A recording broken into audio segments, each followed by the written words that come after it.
पहले जो आप मेरे पीछे देख रहे हैं, how to become ASA in MEA, विदेश मंत्रालय में आपकी डायरेक्ट एंट्री कैसे होगी और कैसे आप महीनों के लाखों रुपए कमाएंगे, कैसे आप अपने भारत देश की सेवा करेंगे, साथ साथ अन्य देशों में रहकर भी आप बहुत बड़ा नाम कैसे कमा सकते हैं, इसके बारे में हम बहुत ही प्यारी जानकारी जानने वाले हैं। और इसके लोग ऑलरेडी फॉरेन डिपार्टमेंट में पोस्टेड हैं, उनसे भी मैंने इन बातों को कंफर्म किया है कि क्या जो बात ऐसा सुनने में आता है क्या वो सही है या वो गलत है, कितनी बातें सही है कितनी बातें गलत है, क्या जो हम बात करते हैं महीने के 2 लाख 3 लाख रुपए हमें जो सैलरी मिलती है क्या ये बात में दम है। क्या ये कहा जाता है कि जो बच्चे हमारे जो भी लोग विदेश मंत्रालय में एमईए में पोस्टेड होते हैं उनकी जो सैलरी होती है उसके अलावा जो फायदा हो गया, जैसे मानो कि अगर मैं एमईए में हूं, ठीक है, तो मुझे ऐसा पर्क मिलता है, 5 स्टार फैसिलिटी मिलती है, हेल्थ रिसोर्सेज में बेनिफिट मिलता है कि उस पर्टिकुलर कंट्री के सबसे टॉप अस्पताल में मैं फ्री में अपनी जो है वो इलाज करा सकता हूं अपना अपने फैमिली का। मेरे जो बच्चे होंगे उस स्कूल में, मतलब जैसे मानो अगर लंदन में पोस्टिंग हुई तो लंदन के सबसे टॉप स्कूल में फ्री में ऐसी शिक्षा मिल सकती है। क्या ये बात में सत्यता है? तो बिल्कुल इन सभी बातों को लेकर जितने भी आपके मन में 50 तरह के डाउट होंगे वो सभी के सभी मैं आप लोगों को क्लियर करूंगा भाई। बहुत महंगा हमें जो है वो प्राप्त मिलेगा। कंप्लीट प्रोसेस में आपको इस वीडियो में बताऊंगा कि एलिजिबिलिटी क्या होती है, एग्जाम क्या होता है, एज लिमिट कितने होते हैं, पावर कितनी है, सैलरी कितनी है, हर एक बात को लेकर। उस है कि तुरंत एक वीडियो को प्यारा सा लाइक कर दो, ठीक, और सब जगह पर शेयर कर दो भाई, ताकि ये जो बात है ना ये सब जाने और इससे सबका बेनिफिट हो सके। उसके पहले आप इस स्लाइड को देखो। देखो, भारत में अगर आप रहते हैं तो आपको भारत में 3 तरह के पासपोर्ट मिलते हैं। बहुतों को ये बात नहीं पता, ठीक है, उसके बारे में आपको बताता हूं। 3 तरह के पासपोर्ट कैसे, सबसे पहले हो गया नेवी ब्लू कलर का पासपोर्ट, फिर हो गया व्हाइट कलर का और फिर हो गया मरून कलर का, ठीक है। जो आम जनता होती है, जो आम नागरिक होते हैं, उन्हें मिलता है आपको नेवी ब्लू कलर का पासपोर्ट, जिसको हम कोड भी देते हैं नॉर्मल, ठीक है, पी फॉर पासपोर्ट, पब्लिक के लिए। जैसे मानो कि अगर आप पासपोर्ट बनवा रहे हो, आपके पिताजी बनवा रहे हैं, आपके पड़ोसी बनवा रहा है, तो उसको नेवी ब्लू कलर का पासपोर्ट मिलेगा। उसी तरीके से व्हाइट पासपोर्ट जो है वो सभी के सभी डिप्लोमा, यहां पर जो भी भारत की तरफ से जाते हैं, जो रिप्रेजेंटेटिव होते हैं, जो अदर कंट्री में जाके रिप्रेजेंट करेंगे, जैसे आप विदेश मंत्रालय में लगेंगे तो आपको व्हाइट मिलेगा। और मरून कलर का जो पासपोर्ट होता है ये डिप्लोमेटिक पासपोर्ट होता है, ये ऑफिशियल पासपोर्ट है और ये डिप्लोमेटिक पासपोर्ट। अब ये डिप्लोमैट्स कौन होते हैं? डिप्लोमैट्स वो हो गए जो भारत सरकार की तरफ से किसी और कंट्री में जाते हैं, बायलैटरल मीटिंग्स के लिए हो गए, जैसे, ठीक है, समझौता के लिए हो गया, मिलिट्री एक्सरसाइजेस के लिए हो गए, तो वहां पर आपको मिलता है डिप्लोमेटिक इंडियन पासपोर्ट। जैसे आपने ये भी सुना होगा कि हमारे सीआईएसएफ के कुछ जवान गए और अफगानिस्तान में जाकर वहां पर ट्रेनिंग कर रहे हैं, तो उस समय वो ब्लू कलर के पासपोर्ट से नहीं जाएंगे, व्हाइट कलर के पासपोर्ट से जाएंगे, ऑफिशियल पासपोर्ट होता है। इसलिए साफ लिखा गया issued to individual representative Indian government, ठीक है, ऑन ऑफिशियल बिजनेसेस, और यहां पर इशू टू इंडियन डिप्लोमेट। तो भाई साहब ये बहुत पावरफुल पोस्ट होती है। एएसओ इन एमईए लगना अपने आप में एक बहुत बड़ी बात है, इसलिए मैंने यहां पर लिखा है पावरफुल पोस्ट इन एसएससी सीजीएल।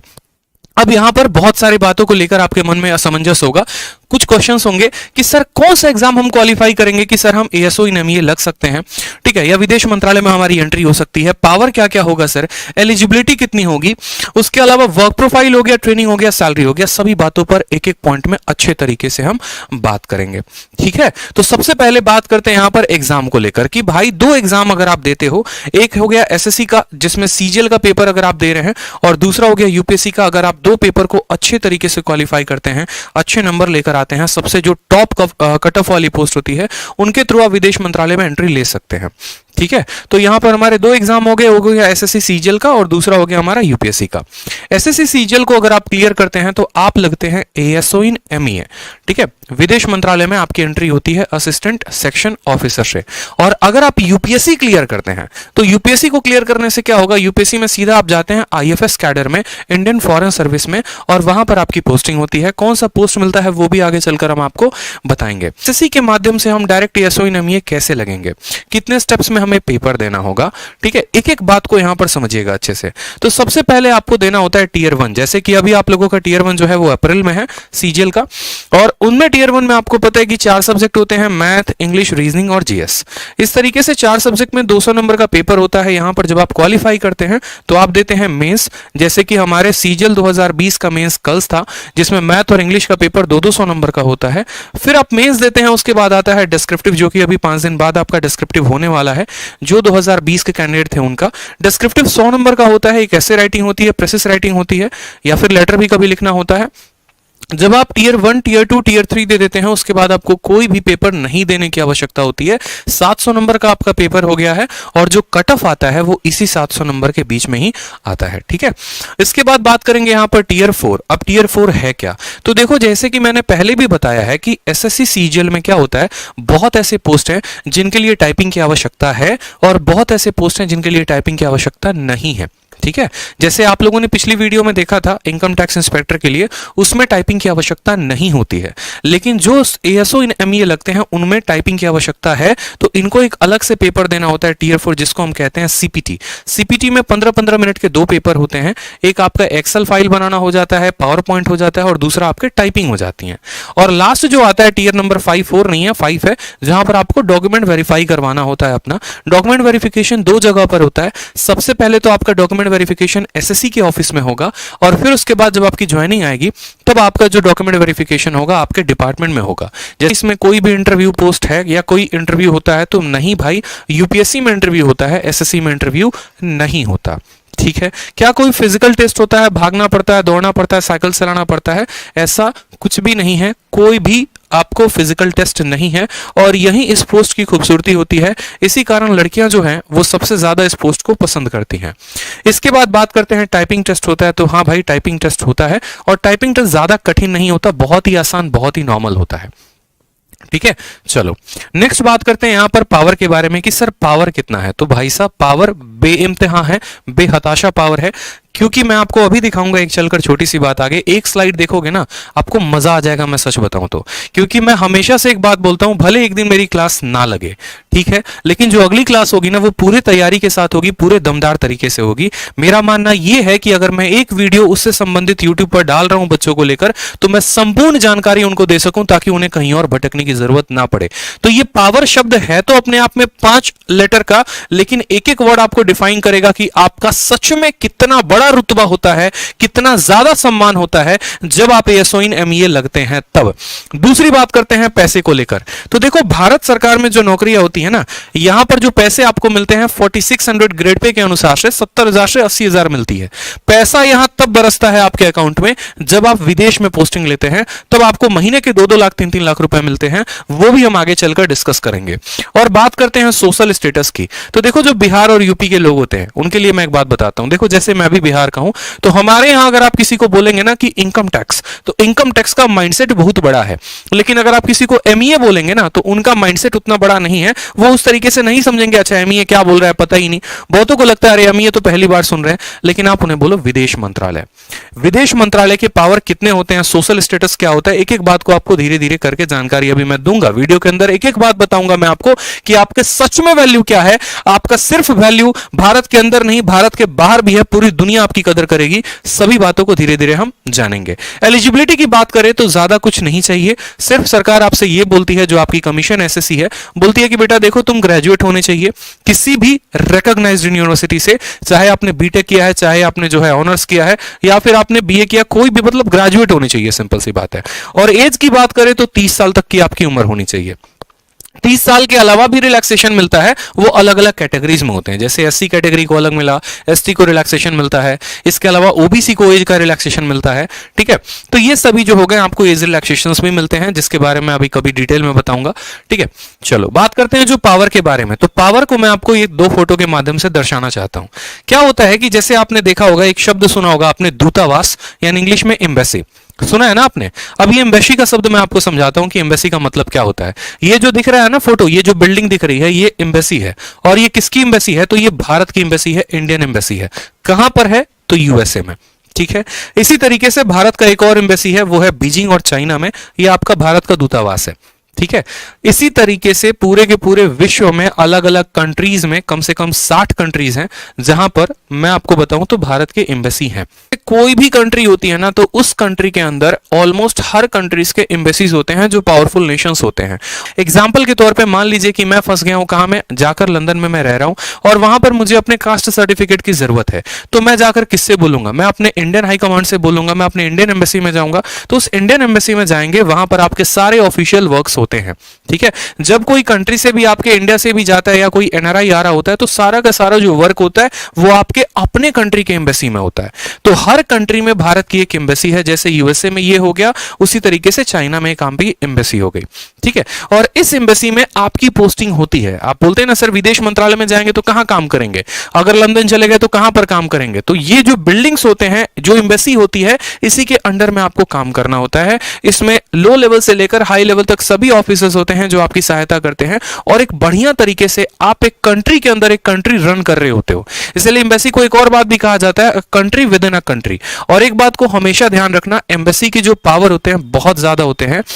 उस देश के ऊपर अटैक हो सकता है लेकिन कभी एम्बेसी के ऊपर अटैक नहीं हो सकता। अगर एम्बेसी के ऊपर अटैक हुआ, इसका मतलब सीधा है कि आपने उस नेशन के ऊपर अटैक किया है। अभी आपने देखा भी होगा कि इजराइल के एम्बेसी के ऊपर अटैक हुआ था, फिर इजराइल ने उस कंट्री का क्या हाल किया था। जाने के बाद कम से कम 10-15 तरह के काम होते हैं जो नॉर्मली ऑफिशियल ऑन रिकॉर्ड हैं, लेकिन मैंने यहां पर फिलहाल तरीके के 3 काम लिखे हुए हैं। जैसे मानो यहां पर आपने आईएफएस ऑफिसर सुना है, सिर्फ ना कि बाहर की बात कर रहे हैं, हम इंडिया की भी बात कर रहे हैं। आईएफएस ऑफिसर कैसे आते हैं? यूपीएससी से। यूपीएससी आप देते हैं तो आईपीएस बनते हैं, आईएएस बनते हैं, और एक और होता है आईएफएस, इंडियन फॉरेन सर्विस। और इंडियन फॉरेन सर्विस के जो असिस्टेंट होते हैं वो सीधे के सीधे किससे जाते हैं? एसएससी सीजीएल से। यानी अगर आप यूपीएससी क्वालिफाई करेंगे तो आप आईएफएस ऑफिसर बनेंगे, और अगर आप यूपीएससी क्वालिफाई नहीं कर रहे, एसएससी से जा रहे हैं, तो आप उनके असिस्टेंट बनेंगे। धीरे धीरे आपका प्रमोशन होने के बाद भी आप भी जो है आईएफएस कैडर में आ जाते हैं। जैसे आपके विजय माल्या हो गए, वो भाग गए, या कोई और नीरव मोदी भाग गए यहां पर, तो फिर उसके बाद उसकी जिम्मेदारी जो होती है वो विदेश मंत्रालय की हो जाती है, और सारा ट्रैक रिकॉर्ड सब कुछ जो है वो वही मॉनिटर कर रहे होते हैं। इसके अलावा यहां पर आपने देखा इंटरनेशनल कोऑर्डिनेशन, ये बहुत जरूरी है। जैसे मानो यहां का अगर कोई भी स्टेट का सीएम हो गया, या किसी हमारे जो पीएम हो गए, वो अगर किसी कंट्री में जा रहे हैं, बात मीटिंग करानी है, किनकी? मोदी जी की मीटिंग करानी है, किसी पर्टिकुलर पॉइंट पर मीटिंग करानी है, तो जो कोऑर्डिनेशन होगा, कोऑर्डिनेशन कैसे हो गया? कोई ऐसी कंट्री है जहां पर वो हिंदी नहीं बोलते और हम हैं जो हिंदी बोलते हैं, तो कोऑर्डिनेशन कराने के लिए जो है वहां पर उस तरीके से इस्तेमाल जो है, वहां पर जो सहयोग है, वो सहयोग हमारे विदेश मंत्रालय की पूरी टीम करती है। जो ट्रांसलेटर हो गए, जो वहां पर ऑफिशियल पेपर वर्क हो गया, एवरीथिंग जो भी होता है वही विदेश मंत्रालय के बिल्डिंग से, वही विदेश मंत्रालय के डिपार्टमेंट से होता है। कलर ब्लाइंड लोग होते हैं ना, वो भी विदेश मंत्रालय के लिए अप्लाई कर सकते हैं। इस बात को बड़े ध्यान से समझिएगा। हर कोई अपने दोस्तों को वीडियो शेयर कर दो, स्टेटस पे लगा दो। मैं बार बार कह रहा हूं, ऐसी जानकारी नहीं मिलेगी। आप वीडियो को शेयर करेंगे तभी मुझे मोटिवेशन आएगा, तभी मैं और ऐसी वीडियो आप लोगों के लिए यूट्यूब पर लेकर आऊंगा, और आप लोगों के एक एक सेकंड की वैल्यू आपको दूंगा मैं। तो क्या इसके अलावा बात करते हैं यहां पर ट्रेनिंग के लिए। तो देखो आप लोगों की ट्रेनिंग कहां पर होती है। ट्रेनिंग जो होती है वो आपको जेएनयू में होती है। जैसा कि आपने सुना होगा, कन्हैया कुमार के नाम से भी जेएनयू काफी फेमस हो गया था, और बाकी यहां पर जेएनयू में जो है आए दिन प्रोटेस्ट भी चलते रहता है, ये भी आप जानते हैं। और यहां से बहुत बड़े बड़े पास आउट हुए हैं, तो यहीं पर एक ब्लॉक है एफएसआई, वहीं पर आपकी ट्रेनिंग चल रही होती है। इसमें किसकी किसकी ट्रेनिंग चलती है ये बात जान लीजिए। लबासना तो आप सब जानते हैं कि यूपीएससी का जब ट्रेनिंग होता है वो लबासना में होता है, लेकिन वहां से जब लोग अलग अलग कैडर के बाद आते हैं, तो जो आईएफएस ऑफिसर्स हो गए उनकी भी ट्रेनिंग इसी जेएनयू में होती है। एसएससी सीजीएल के माध्यम से जो एमईए जाते हैं, एएसओ इन एमईए, उनकी भी जो आपको ट्रेनिंग हो गई वो इसी बिल्डिंग में होती है। इसके अलावा सीएचएसएल से जो एलडीसी हैं, एलडीसी में जो डिपार्टमेंट में जो अलग अलग जाते हैं टाइपिस्ट, उनका भी ट्रेनिंग इसी बिल्डिंग में होता है। और ट्रेनिंग का जो पीरियड रहता है वो 30 डेज का रहता है। इसी 30 दिन के अंदर आपको हर एक बात का जो है जानकारी दिया जाता है। में मुख्यतः आपको इस बात पे फोकस किया जाता है कि आपको पासपोर्ट कैसे बनाना है। पासपोर्ट पे आपको, जैसे आपने देखा होगा, अगर आप अभी चले जाओ मानो पासपोर्ट बनवाने, तो पासपोर्ट बनवाने कहाँ जाओगे? जो आपका विदेश मंत्रालय का विभाग है वहीं पर जाओगे आप, ठीक है। तो ट्रेनिंग में ये सभी बातों के ऊपर फोकस किया जाता है। वीजा से संबंधित जुड़ी जानकारी, पासपोर्ट से संबंधित कि कौन सा नकली है, कौन सा असली है, ठीक है। किसी का पासपोर्ट बनाना है, वीजा बनाना है किसी और कंट्री का, तो सभी जो है वहीं पर विभाग में होते हैं। इसके अलावा कुछ आपको एमईए के एडमिनिस्ट्रेशन बताए जाते हैं। ये सभी बातें मैंने यहाँ पर लिख रखा है। ट्रेड से संबंधित कुछ जानकारी हो गई, तो ये सभी के ऊपर आपको जो है 2-2 दिन 3-3 दिन करके आपका जो ट्रेनिंग होता है 30 दिन पूरा किया जाता है, और इन सभी चीजों के बारे में आपको जानकारी दी जाती है। एसएससी सीजीएल में सबसे पहले किसी पोस्ट की ज्वाइनिंग आती है तो वो इसकी आती है। जो सबसे इंपॉर्टेंट बात होती है वो है पोस्टिंग के बारे में। पोस्टिंग के बारे में बहुत बच्चे जो होते हैं सोच रहे होते हैं, अरे ऐसे कैसे, हमको क्या पहले पोस्टिंग में लंदन भेज देगा, दूसरे पोस्टिंग में क्या हमको अफगानिस्तान बगदाद भेज देगा, पाकिस्तान भेज देगा। तो पोस्टिंग के बारे में एक बहुत मिथ चल रहा होता है, ठीक है, कि किसी को क्या ऐसे थोड़ी है कि लंदन भेज दे। तो कैसे पोस्टिंग होता है, प्रोसीजर क्या होता है, जानकारी कैसे होती है, सब बातों को समझो। सबसे पहले तो यहां पर अगर आप भारत में सेवा देना चाहते हो तो आप भारत में एमईए ऑफिस दिल्ली में काम कर सकते हो, ठीक है। जब आप 2 साल 3 साल जब आप आप काम कर लेते हैं, जब आपकी थोड़ी सी सीनियरिटी हो जाती है, उसके बाद यूं समझ लीजिए जैसे आप गेम खेलते हैं ना, एक लेवल को क्रॉस किया तो दूसरा लेवल आपके लिए खुल जाता है। सेम तरीके से जब आप 2 साल 3 साल यहां पर काम कर लेते हैं दिल्ली में रहकर, तो उसके बाद आपको विदेश जाने के रास्ते खुल जाते हैं और आप अलग अलग कंट्रीज में जा सकते हैं। अलग अलग कंट्रीज में जाने का भी क्या प्रोसीजर है वो भी हम आपको बताएंगे। पहले भारत में समझ लेते हैं कि भारत में कहां कहां काम करना है। कोई अगर दिल्ली में जॉब करना चाहता है तो दिल्ली में कर सकता है, और अगर दिल्ली में जॉब नहीं करना चाहते, आप किसी और स्टेट के हैं, कोई जैसे मानो यहां पर चंडीगढ़ का है, या कोई पंजाब का है, कोई हरियाणा का है, कोई उत्तराखंड का हो गया, तो आपके अलग अलग स्टेट में भी रीजनल ऑफिस होते हैं, पासपोर्ट ऑफिस, और उस पासपोर्ट ऑफिस में जो है आप वहां पर वर्क कर सकते हैं। ठीक है, तो ये तो हो गया हमारा इंडिया का बात। नेक्स्ट बात करते हैं फॉरेन पोस्टिंग के बारे में। फॉरेन में कितने तरह के पोस्टिंग होते हैं, यहां पर देखो छोटे से स्लाइड के माध्यम से बताया है। ठीक है भाई, चलो फॉरेन पोस्टिंग में क्या होगा, देखो कितने तरह की कंट्रीज होती है। एक होता है ए स्टार कंट्री, दूसरा होता है ए, फिर होता है बी कंट्री, फिर होता है सी कंट्री, फिर होता है सी स्टार, और इसके बाद भी एक और कंट्री होती है। इसके बारे में संपूर्ण जानकारी मुझे उस भाई से मिली जो ऑलरेडी बगदाद में है और जो ऑलरेडी एएसओ इन एमईए है। उन्होंने पूरी की पूरी जानकारी दी। उन्होंने कहा कि भाई ऐसे नहीं होता है कि तुम जो है सीधा का सीधा लंदन चले जाओगे काम करने। एक प्रोसीजर होता है, प्रोटोकॉल होता है। प्रोटोकॉल क्या होता है, जैसे मानो सबसे पहले मैं एएसओ इन एमईए लगा। एएसओ इन एमईए लगने के बाद क्या हुआ कि मैंने 2 साल 3 साल भारत सरकार में सेवाएं दी, दिल्ली में जो है मेरा पूरा का पूरा काम चला। उसके बाद हमारे लिए ऑप्शंस बाहर जाने के खुल जाते हैं।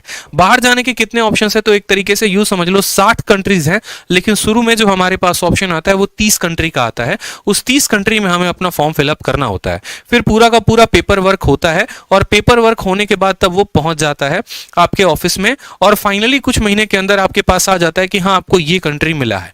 अगर मानिए कि आपको पाकिस्तान मिल गया और आपको पाकिस्तान नहीं जाना है, तो आप जाने के लिए बाध्य नहीं है, कोई आपको फोर्स नहीं कर रहा है, आप मना भी कर सकते हैं। लेकिन मना करने के बाद क्या होता है कि कुछ महीने के ऊपर आपके बैन लग जाता है। कुछ महीनों तक आपके ऊपर बैन लगा रहता है कि अब आप अप्लाई भी करेंगे दोबारा से तो ऐसा नहीं होगा। ऐसा क्यों होता है, क्योंकि यार देखो जब आप पोस्टिंग के लिए फॉरेन में अप्लाई कर रहे होते हो तो बहुत सारे पेपर वर्क होते हैं। अब भारत सरकार ने इतना पेपर वर्क किया और आपने झटके भर में जो है उनका दिल तोड़ दिया, कहा कि नहीं भैया हम तो जाएंगे ही नहीं, तो इसीलिए आपको कुछ महीने के लिए बैन किया जाता है। लेकिन उसके बाद फिर ऑप्शंस फिर से खुल जाते हैं। अब बात करते हैं ये जो कंट्रीज हैं, कोडिंग है, इस कोड में किस किस तरह के कंट्री आते हैं। जैसे ए स्टार हो गया, ए स्टार में न्यूयॉर्क हो गया, लंदन हो गया, जितने बड़े बड़े शहर हो गए, बड़ी बड़ी कंट्रीज हो गई, वो सभी के सभी ए स्टार्स में आती हैं। ठीक है, तो है अगर आपको है तो आपको सी कंट्री के लिए अप्लाई करना पड़ेगा। नेक्स्ट हो गया आपका सी स्टार, और इसको स्टार क्यों दिया गया है, इसको कभी कभी हार्ड कंट्रीज भी कहा जाता है। जैसे आपका इस्लामाबाद, इस्लामाबाद का मतलब यूं समझ लो पाकिस्तान। ठीक है, तो अब मैं बताता हूं कि यहां पर पोस्टिंग के प्रोसीजर्स क्या क्या हो गए। जैसे मानो मैंने फॉरेन पोस्टिंग के लिए अप्लाई किया, तो शुरू में जो हमें स्टार्टिंग मिलती है वो हमें सी प्लस स्टार कंट्री से मिलता है, सी स्टार कंट्री से मिलता है। जैसे अफगानिस्तान हो गया, पाकिस्तान हो गया, ठीक है, बगदाद हो गया, इन कंट्रीज में पोस्टिंग होती है। जैसे जैसे सीनियरिटी डेवलप होते जाती है, या जैसे जैसे आपका जो है थोड़ा थोड़ा वर्क एक्सपीरियंस बढ़ते जाता है, फिर आपको सी स्टार के बाद सी दिया जाता है, सी के बाद बी होता है, बी के बाद ए होता है, ए के बाद ए स्टार होता है, और इस तरीके से इस ऑर्डर में आपकी पोस्टिंग होते जाती है। ठीक है, नेक्स्ट बात करते हैं सैलरी के बारे में। तो जो सैलरी है वो इंडिया में आपको 70 प्लस के करीब में मिलता है, लेकिन जैसे आप इंडिया से बाहर जाते हैं, किसी और कंट्री में जाते हैं, जैसे मानो कि कोई बगदाद में है, या यूं समझ लो कोई लंदन में है, ठीक है, या कोई आपका जर्मनी में है, तो उसकी सैलरी कितनी होगी, क्या उसको 70,000 रुपया ही मिलेगा? तो ऐसा नहीं है। देखो क्या होता है कि सैलरी जो डिसाइड होती है ना, वो करेंसी के पावर के ऊपर डिसाइड होती है। एग्जाम दे रहे हैं तो क्या वहां पर अगर कोई फ्लैट लेगा तो क्या 8,000 में निपट जाएगा? इन सभी चीजों को कैलकुलेट करते हुए जो आपका अप्रोक्सीमेट इंडियन करेंसी में कन्वर्ट करने के बाद जो सैलरी आती है वो 2 से 3 लाख रुपए आती है। किसी किसी कंट्री में 2 लाख है, किसी में 2.5 लाख है, किसी में 3 लाख है। तो फॉरेन पोस्टिंग में इंडियन करेंसी के हिसाब से आपको 2 से 3 लाख रुपए मिल जाता है महीने के, जो कि अपने आप में बहुत बड़ी बात है। इसमें आराम से जो है आप लाख 1.5 लाख रुपया खर्चा करके बाकी पूरा का पूरा आप सेव कर सकते हैं अपने। पर्क जो है, बेनिफिट जो है वो क्या क्या मिलता है, तो सबसे पहले बहुत ज्यादा सैलरी होती है, जैसा कि मैंने बताया 2 लाख से 3 लाख रुपए के करीब में। ठीक है, इसके बाद बेस्ट अमेनिटीज। अब बेस्ट अमेनिटीज के बारे में थोड़ा सा जानकारी देता हूं, जिसमें मैंने हेल्थ और एजुकेशन लिखा है।